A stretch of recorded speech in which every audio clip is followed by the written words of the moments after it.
Let's just take a quick breath, settle in for a second. Have you ever felt like your emotions are just, well, too much? Like you're constantly carrying around this heavy, invisible backpack of self judgment? Maybe you're just sitting in a quiet room or you're out in a crowd, but inside your mind is totally racing. Your heart feels heavy and you're secretly apologizing to everyone around you for just taking up emotional space. If that sounds even a little bit like you, I want you to know right off the bat, you are absolutely in a safe space here. Today, we're diving into a text that feels like it was written specifically to address that quiet, nagging fear. Welcome to The Explainer. I am so genuinely glad you're hanging out with me today. This explainer is, well, it's a really profound one. It's titled Made to Feel, and our whole mission for the next few minutes is to completely dismantle this idea that you're a burden.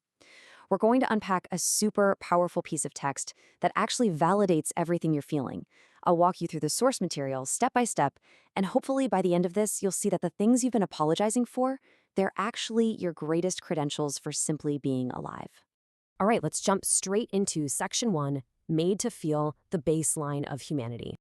The text starts with a really simple statement. Humans are made to feel, and honestly, this perfectly sets up the foundation for everything we're looking at today. Notice that word made. It doesn't say humans just happen to feel, or, that we occasionally suffer from feelings. It literally says we are made to feel. It's our design, it's the blueprint.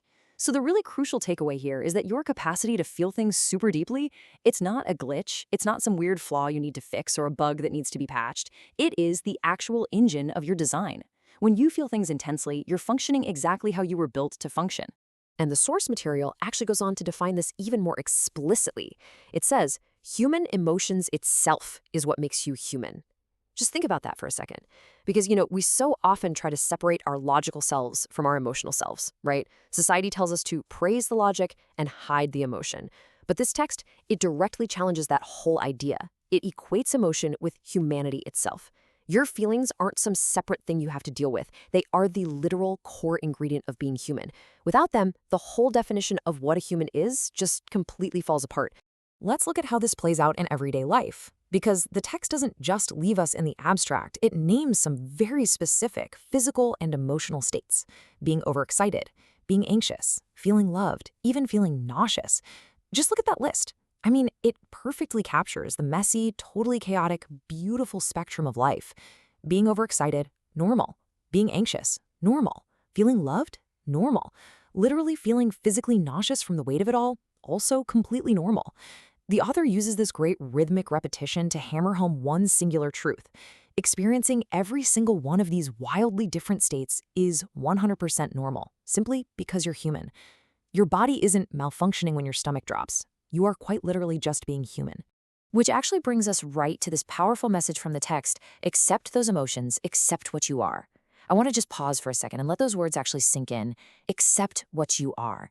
It's a call for radical self-acceptance. It's basically begging you to stop fighting the current. Stop exhausting yourself trying to build this massive dam against your own nature. The text is urging you, right now, to put down your weapons, look at your emotional self in the mirror, and just say, yep, this is me, and this is exactly what I am supposed to be. Moving right along to section 2, You Are Not Too Much, Reframing the Overwhelm. Check out this really clear, definitive contrast the author draws here. On the left side, being overstimulated, and on the right, does not make you too much. I mean, how often have you been in a super crowded room or maybe dealing with a really loud environment and you just sort of shut down? And almost instantly, your brain tells you, oh, I'm being too much right now. I'm ruining the mood. I'm such a hassle. Well, the source text flatly rejects that whole narrative. Experiencing overstimulation is just a sensory reality. It is absolutely not a measure of your worth, and it definitely doesn't mean you're overflowing your allotted space in the world. You are not too much. Next, the text goes after another massive societal misconception. Left side, being nervous and anxious. Right side, does not make you weak.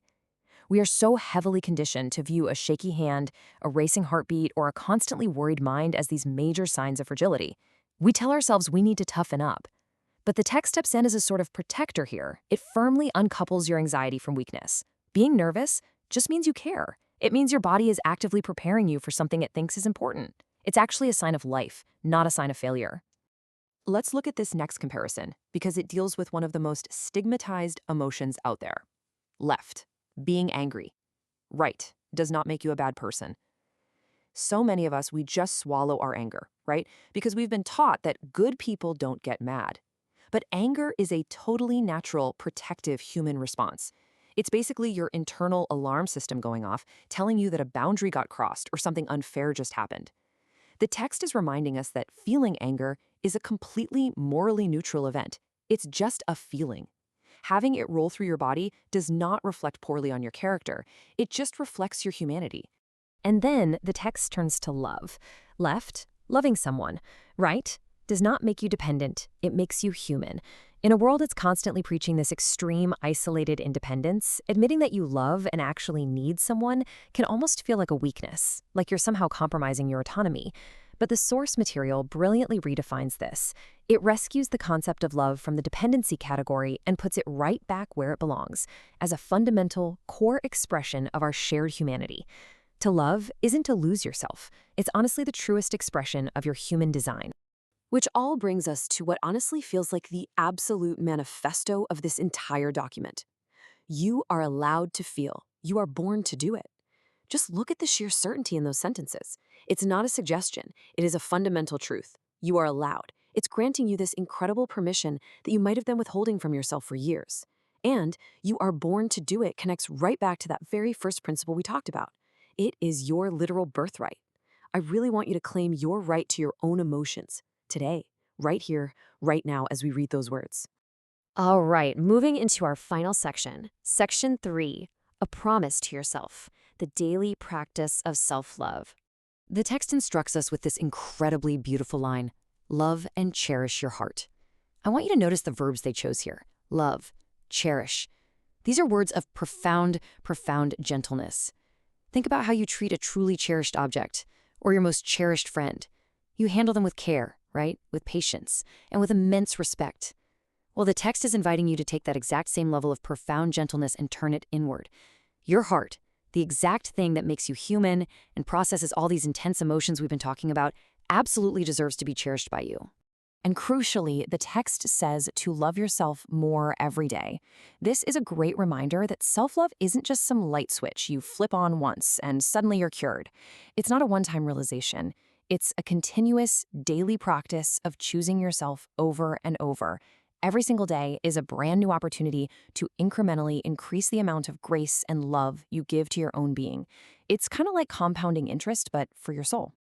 Okay, so let's dive into this final set of instructions because this is where the text gets super practical and honestly, maybe even a little controversial at first glance. Step 1. Every day when you wake up. Step 2. Care about others a little less.